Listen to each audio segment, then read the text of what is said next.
Hello and welcome to video number 7 in my series of videos describing the planning, operation or construction and operation of my large N-gauge model railway called Bromsgrove.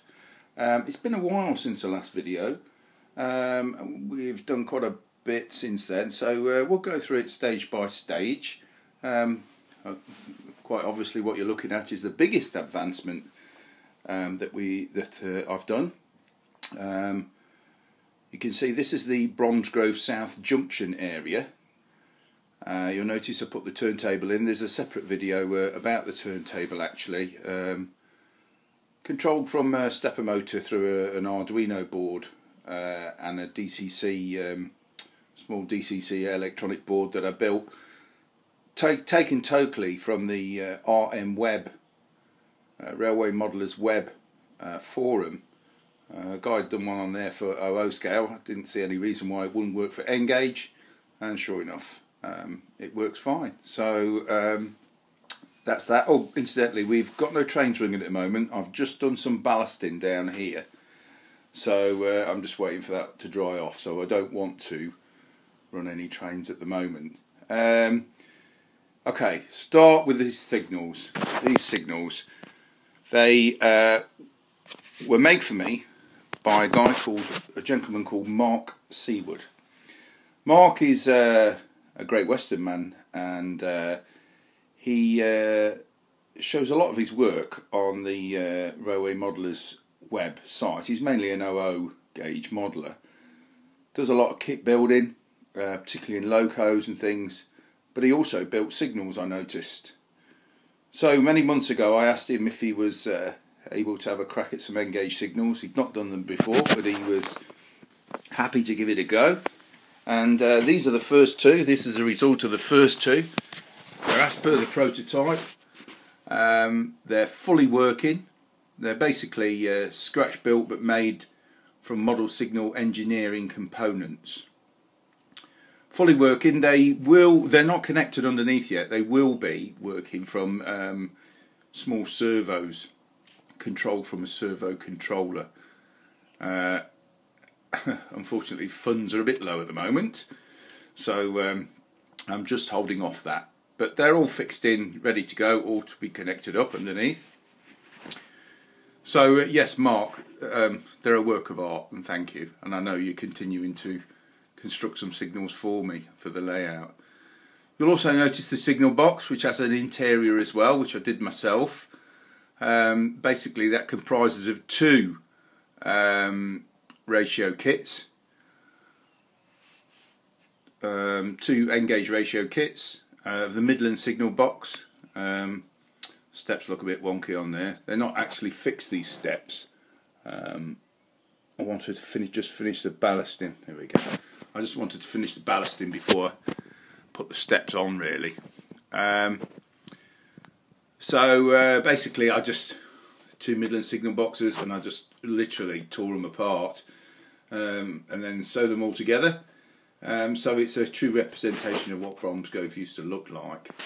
Next to it there's a small, well, it's ready built really, I think it's from the Ancourt Models range, a concrete hut, which exactly what used to be there. It used to be the relief driver's cabin, and so we've positioned that exactly. Well, I say positioned, it's not fixed in position really, which is why it looks a bit strange. They've got lighting inside, okay, micro LEDs, 1mm micro LEDs, and that's all going to be controlled from this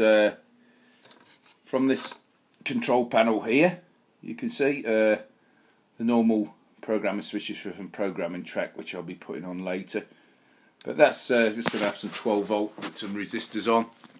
So yeah, I think that the South Junction side of it looks quite effective. Some fencing still to be done at the far end there. I'm fencing up the other side of that track that runs in the middle down to the farm. But other than that, that's coming on. I'm really quite pleased with it. Yeah. So looking at what other things we've done, well, on the track wise, we've got these roads here which are going to be going off to the wagon works and to the engine shed. So we've got those in place. I've also put into this crossover just here from the down slow to the down fast, which I don't know how I omitted to put it in when I track laid. It wasn't on the original track laying plans, but they were old plans. So anyway, it's in now.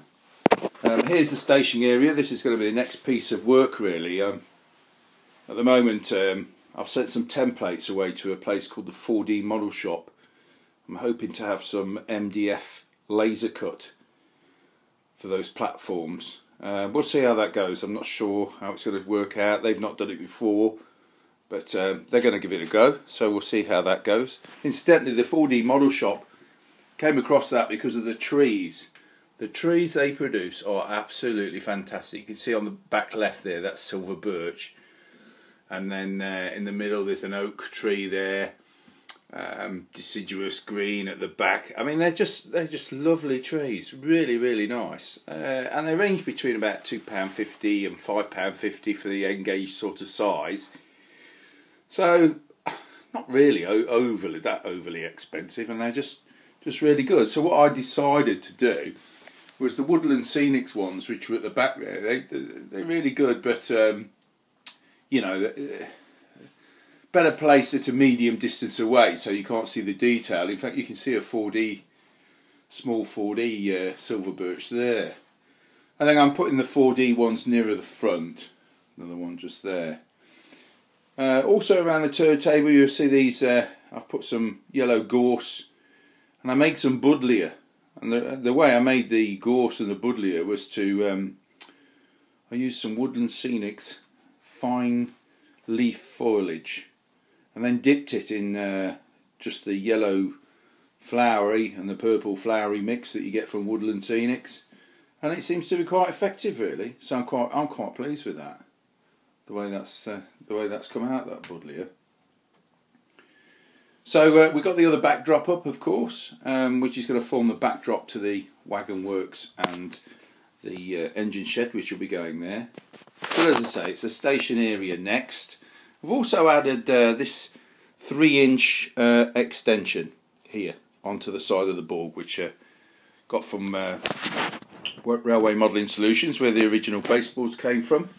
That runs the entire length, right down to the bottom. You can see just there. So next thing is then we need to put what they used to call the spine cop in Bromsgrove days. That's track running here and down here and behind the coaling stage, where the coal would be delivered to the coaling stage, which is going to sit here. Okay, so need to put that in.